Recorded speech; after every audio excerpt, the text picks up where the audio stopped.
America has claimed to be a place where if you work hard enough, you can become wealthy. In fact, the U.S. has more millionaires than any other country in the world. However, for all that prosperity, the gap between rich and poor has always been large and continues to grow. For over a century, people have tried to fix this inequality. Andrew Carnegie was one of the first to propose a solution.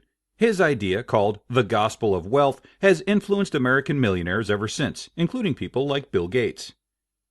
The Gospel of Wealth was an article written by Andrew Carnegie in 1889. Carnegie was a Scottish immigrant who became the second richest man in America.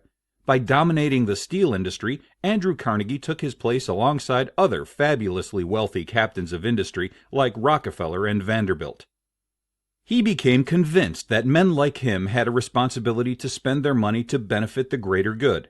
This belief became known as the Gospel of Wealth. He argued that the affluent had a unique responsibility to be philanthropic. In other words, the rich should devote themselves to distributing their wealth responsibly to benefit society while they are still alive. He famously ends saying, "The man who dies thus rich dies disgraced." Practicing what he preached, at the time of his death, Carnegie had given away $350 million of his own money. That was 90% of his wealth.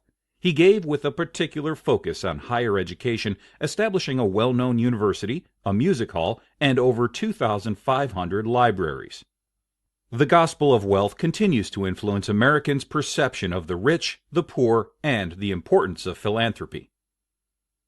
In order to understand this gospel, we have to understand Carnegie's beliefs about capitalism. The Industrial Revolution and free market capitalism had increased the scale of production and profits exponentially. Carnegie believed that the system ensured the smartest and most talented businessmen rose to the top, and they became wealthier than anyone ever before in history. However, this meant that power and wealth were concentrated in the hands of a very few, and the divide between the rich and poor had widened considerably. This inequality was disturbing to Carnegie, and he wondered how to fix it. Ultimately, he believed that capitalism lifted all boats. In other words, although the divide between rich and poor was enormous, the poor were a little better off than before. Therefore, the answer was not to turn to other systems, like communism, to redistribute wealth. Instead, the answer would come from men like him.